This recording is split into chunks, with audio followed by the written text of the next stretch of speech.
Welcome to the Cottagers Podcast, a production by Cottage Pastures.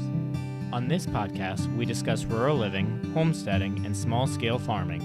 You'll hear conversations and interviews about the realities of modern life and returning to the land. I'm Matthew. And I'm Carissa. We're the founders of Cottage Pastures and your hosts on the Cottagers Podcast. Welcome back to another episode of the Cottagers Podcast. Welcome back for another season. This is season 3. Do you know that? We've been doing this now since 2023, maybe? Was it 22? I don't know. It might have been. It's hard. The last couple years have just all merged together. They kind of have. Yeah, so let's just do a brief recap real quick to bring everyone up to speed, where we are, what's going on. Okay? Okay. So the farm name has gone through a few different changes over the years. Same with the podcast.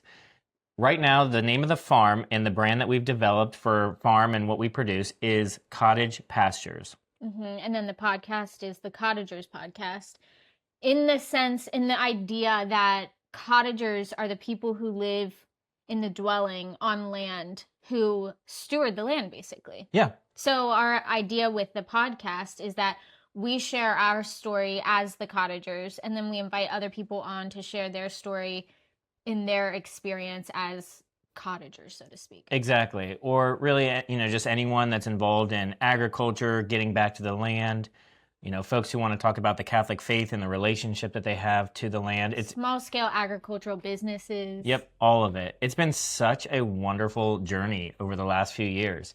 And recently, so we took a little bit of a hiatus off it's been about 6 months since an episode has come out, I think.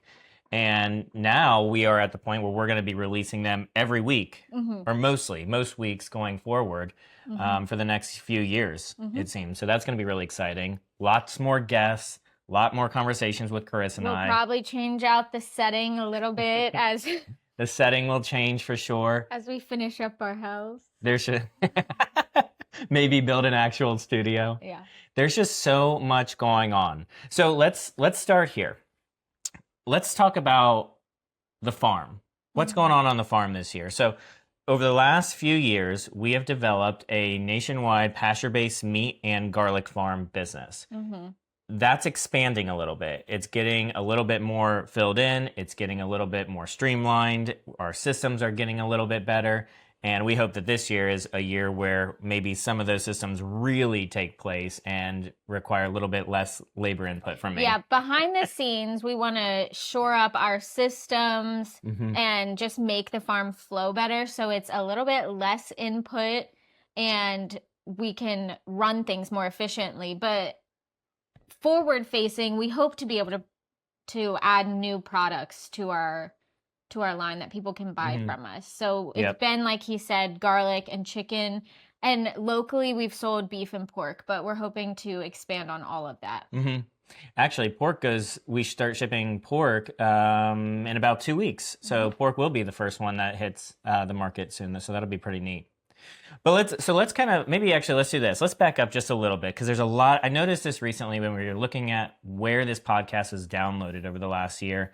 And it surprised us because we were unaware of how wide this podcast is, how geographically dispersed it has become. Mm-hmm. In fact, now it seems that it's downloaded, I think, in the majority of countries across the world over the last year, which is really exciting because that means that people are interested in something around Catholic homesteading and small-scale agriculture. And so that's really encouraging to mm-hmm. us. And we've been so excited to be a part of this space over the last few years.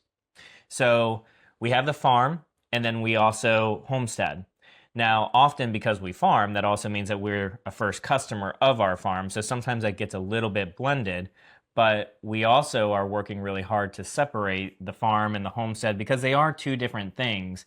And I think it's important to make sure that you are aware of that because if you start to homestead and try to farm, but think you're homesteading, then you might accidentally set up a system that's not actually conducive for homesteading and the other way around too. Yeah, I think that's a topic that we really want to get a lot more into this year on the podcast is the distinctions between homesteading and farming and how to make things work a little bit better, both for the homestead and for the farm. Yeah, I agree. really we're speaking from our experience, how we've approached this. We went into it, I think, understanding for the most part that they were different, but as we've grown, we've really understood what makes the homestead and what makes the farm. Correct. And so we just want to share from our own perspective, from our own lessons, Yeah, how to focus on growing homestead and farm. agreed.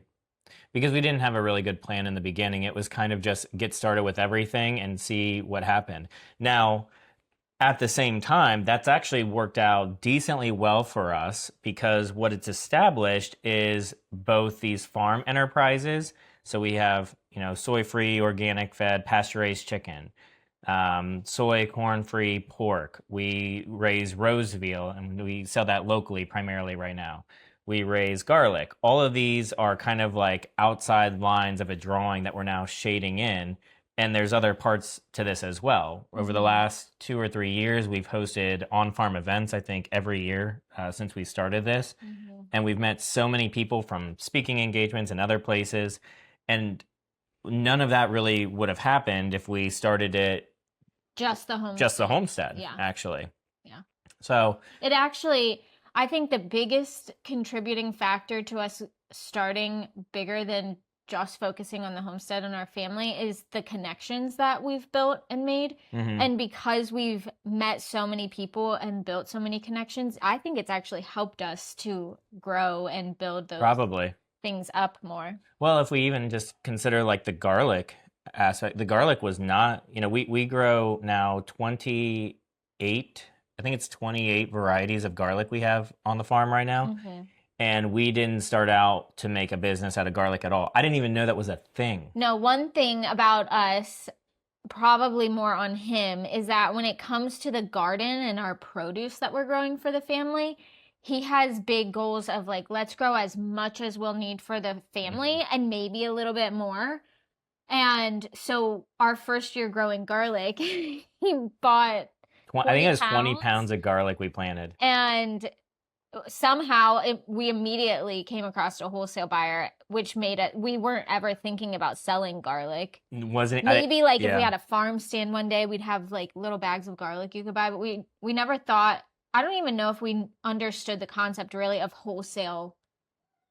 wholesale Yeah. side of business. I don't think so. I don't remember garlic being a consideration for sale at all until we met someone here and they introduced us to a wholesale buyer, and I just didn't know that was a thing. And now we're planting thousands and thousands of garlic plants each year, and it's gotten way bigger every year, and it doesn't look like it's going to stop anytime soon. No, we have fun big plans, I think, for the garlic. But everything has kind of grown that way. And maybe that's something that's important, as on the farm and the enterprise, because I know a lot of people right now are interested in getting to land and then finding a way of making the land productive, both either for maybe growing food for their family and decreasing maybe dependence on, systems that are outside their control. So maybe you want to grow more potatoes or grow more, calorically dense food or herbs or spices or whatever it might be. But then there's also a group of folks who seem really interested in making enterprises out of it, like actually supporting the family off of the land. Yeah. I mean, moving on to the land requires a lot of time. Working the land and feeding your family, it requires a lot of time. And a lot of times you have to move outside of the city to be able to find land. And both of those things, I think, naturally lead the mind to saying, well, how can we support our family? So dad's not having to leave the farm in most cases to make an income to support the family. And then mom's left alone raising kids and stewarding the house and taking care of the animals in the garden and turning it all into food that they can store. So I think it makes sense naturally that the mind would go, how can we marry this? How can we make it simpler for the family? Yeah, and I think that's where the overlap happens a lot. But I also think that that's where some of the challenges come in, is that, so many of us are approaching the land with, a history of living not on the land and not being accustomed to, weather patterns and climate and water movement and resource management and systems for managing animals. For most people, this is the first time that they will ever meaningfully interact with livestock. Mm-hmm. Beyond just like seeing them somewhere else or at like a petting zoo environment or And something. it's a massive learning curve. When Yeah. we got out here, we had cattle on the property. So we had never thought about owning cattle. Nobody told me they It get never out. came across our mind, but a neighbor was running cattle on our property, and it just naturally transitioned to, what do you want me to run my cattle on your property, or do you want to buy them and you can run them? And we were like, well, that sounds great. Sounds easy. Let's They're get already here. started. They're already Yeah, here. they already had calves, so we thought we were just like one step ahead. You know what's funny about that? Every time that we would visit this house and the farm before we bought it, those cows were always where they ought to be. They were always within the fence. And then I bought it, and suddenly they were not inside the fence anymore. different And I didn't know how to conversation. handle cattle, so I was trying to figure out how to get them back. Okay, That's funny. But my point is that immediately I saw with cattle that there's all kinds of terminology that people use that I felt like people were speaking a different language and I didn't know. Like, I didn't know how to even talk about, like, to ask for advice or to look stuff up online. There's all this terminology you have to know that it was like learning a new language. And it's kind of been the same way with every animal that It we've is. brought on: chickens, sheep, goats. Well, really with that, I mean, and more than that, even with plants and produce and soil biology. But it is always funny because people say, oh, those are nice cows. And someone say, those aren't cows, those are heifers. Well, what's a heifer? Well, Yeah. actually, that's a bull. Those are steers. Wait, that's a steer. What's a steer? Yeah, and then you talk about when everyone's ready to have babies, and it's all different: calving, farrowing, kidding. Like, that's a funny there's part so about many this. words to learn. It's a whole different language. But with that is there's a degree of culture about it too. This like rural living culture. And what's interesting, I think, is that it's very involved and well balanced with like the seasons. Right now, it just rained really hard this last weekend, and it's late winter, very, very early spring right now on the farm. And that kind of precipitation affects everyone out here. We all are aware of it in a way that it's not just, let's take an umbrella, go outside to get to the office. It's meaningfully affects everyone here because now anybody with livestock is dealing with mud and dealing with how to handle that. And it's the start of calving season. So legitimately animals are starting to be born. And all the animals, it definitely gets your mind preset for spring. Yeah, it definitely does. But also, we're about to go into Lent. So it's kind of interesting because the way, once Easter will be what, in April this year? Yeah, early April. So it's really interesting because this time in mid to late February is actually kind of difficult in general because it swings between somewhat warm and cold. There's some degree of life, like we know we're progressing towards this bountiful springtime. But there's a lot of growth that has to happen here, and we're coming out of dormancy. So it's kind of interesting because I think in Lent... I thought about that, about Lent, like matching up to that uncomfortable part where you're waiting for spring. You feel it so close. You want to be like, it's spring, it's spring. He's always saying that. And I'm like, no, don't get ahead of yourself. It's going to get cold again. You'll be even more upset if you think it's spring now. But... it lines up very interestingly. Yeah, I was thinking of that yesterday because I was like, well, this is a time there's a lot of preparations. You start seeds, you start planting, you start shoring up fences. There's a little more discomfort before you get to... But it's uncomfortable. Yeah. All of these things they're less comfortable now. It's like squeezing, kind of. Yeah. Yeah. Because you got to do more things, but you're not going to see the results for 40, 60, 80, 90 days. But you have to do it now. And if you don't do it, you don't get the rewards at the end of it too, which is another kind of interesting spiritual lesson. That's true. But anyways, so our plans for this year. Yeah, let's talk about plans for the year. Our focus.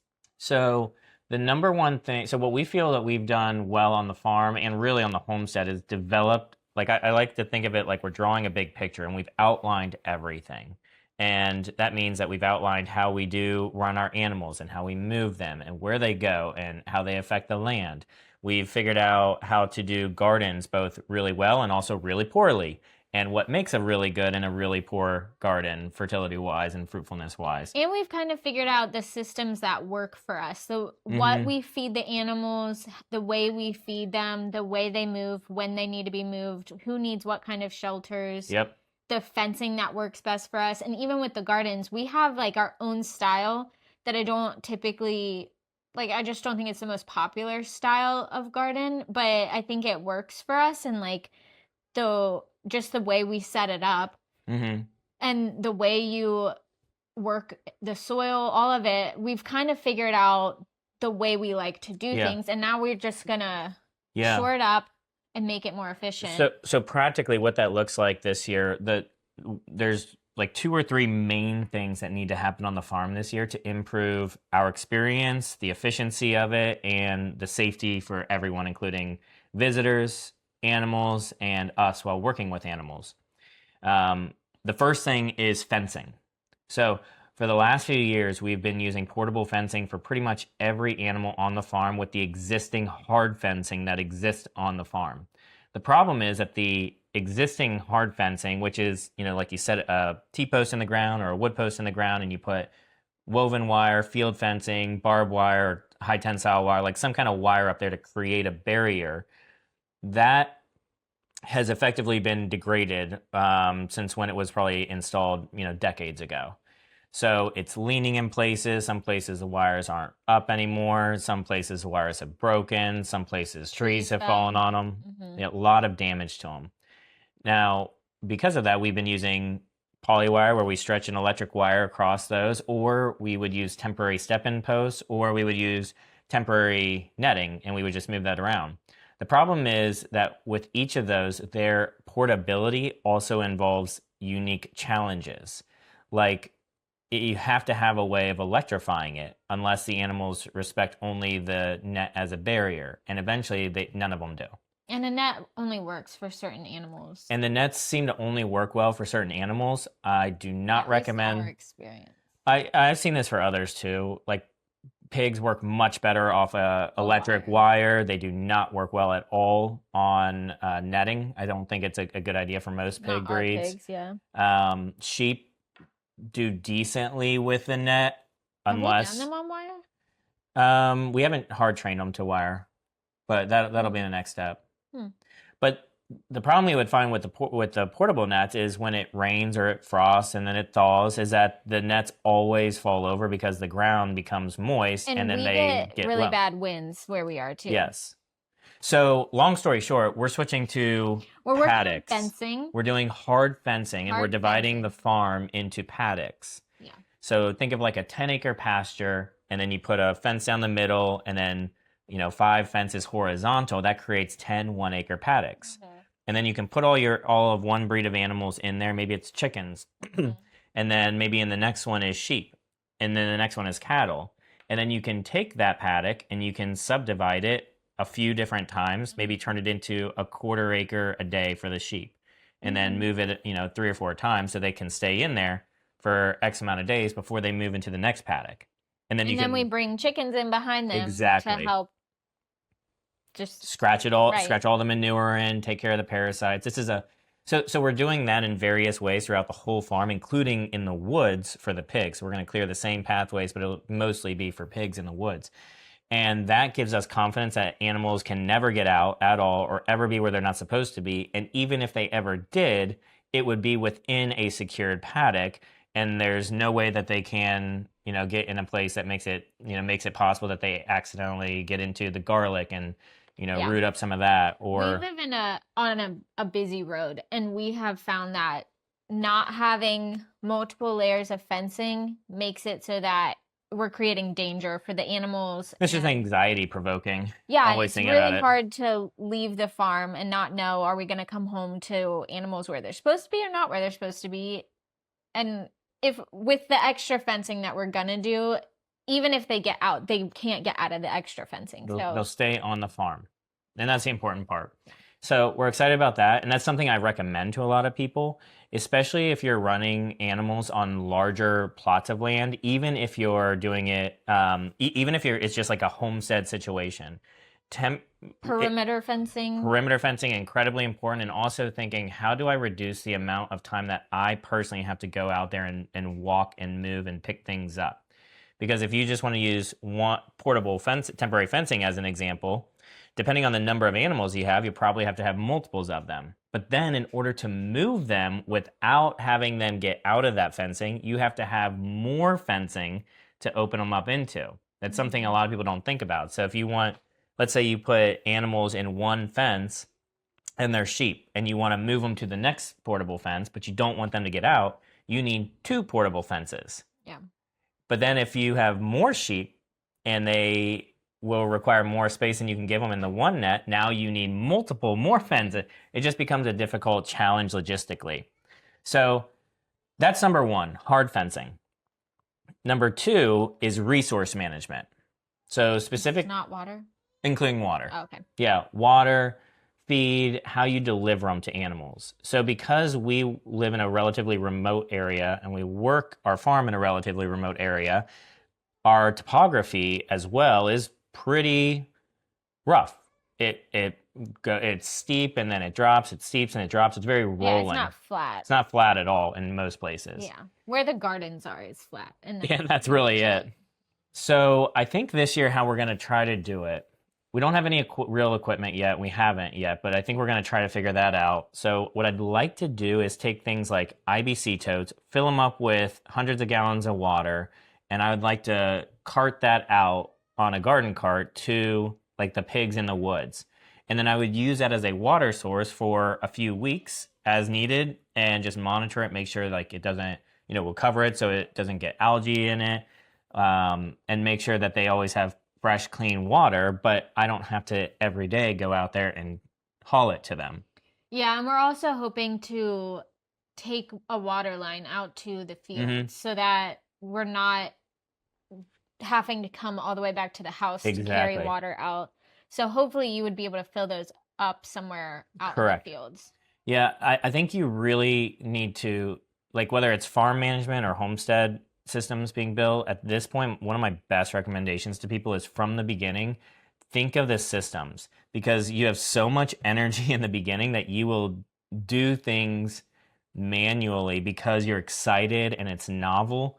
And so you'll ignore a bad system. It's a lot of money up front to get everything running. And everyone doesn't always have that is true. Resources. But I think we got to think about like how much money we spend like in smaller increments to avoid a problem created by not investing money in a better solution. Like we bought a lot of buckets and like half of them don't have holes or cracks in them. And buckets are actually a little more expensive than you might think. The cheapest. No, not good ones. And you get food grade ones and it's more expensive. And then you need a lid and the lid doesn't come with the bucket. Yeah. Isn't that funny? Yeah.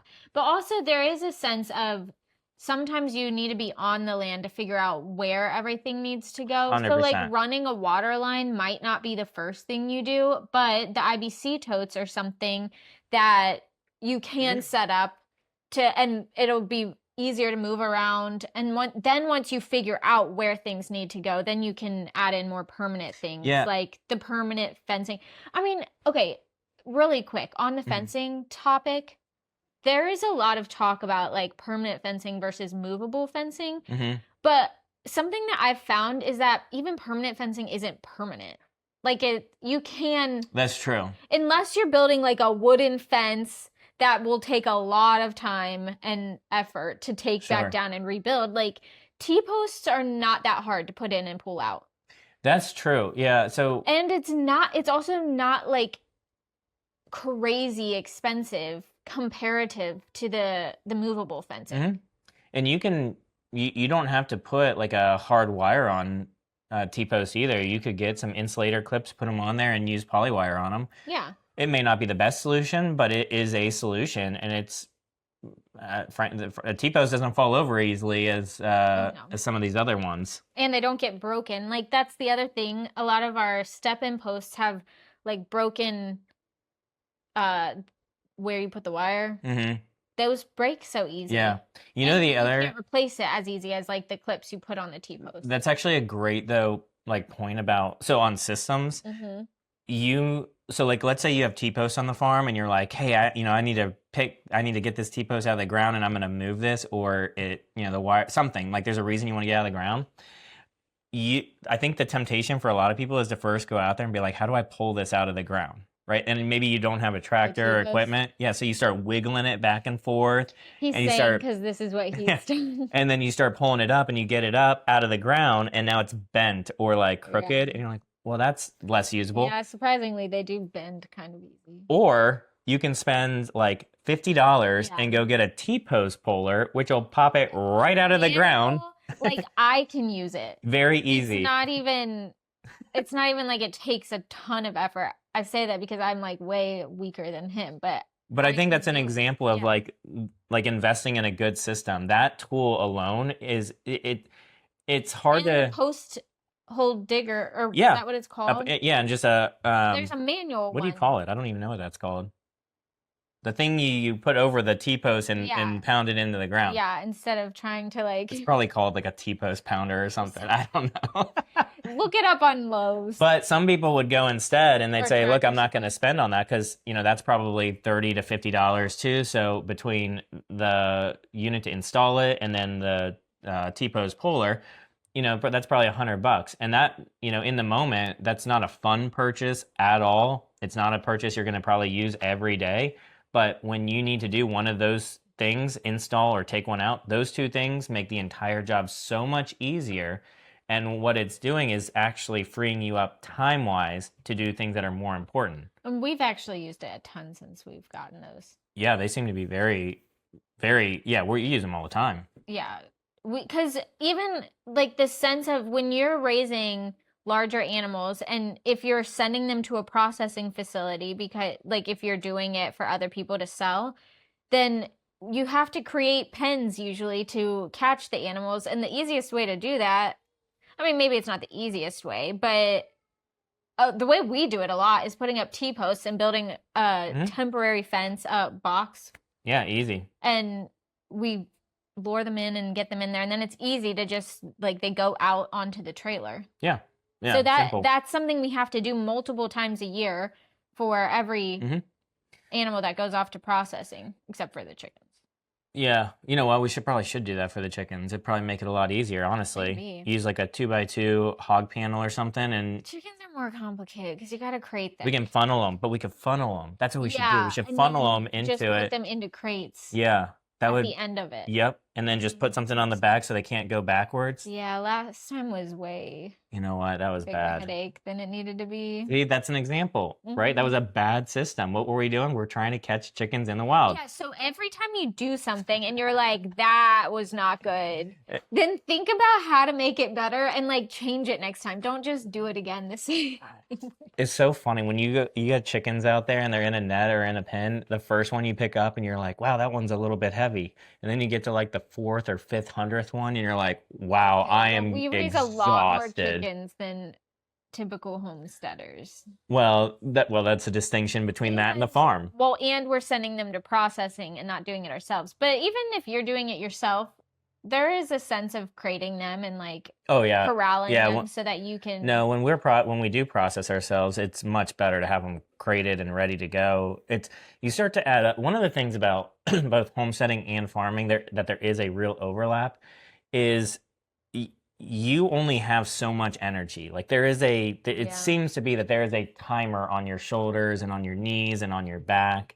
And, if you are always putting this constant stress and pressure and motion on them, there is the potential for there to be a timer that runs out. You get a shoulder injury, but now your shoulder injury is prohibiting you from actually fulfilling your farm or homestead chores.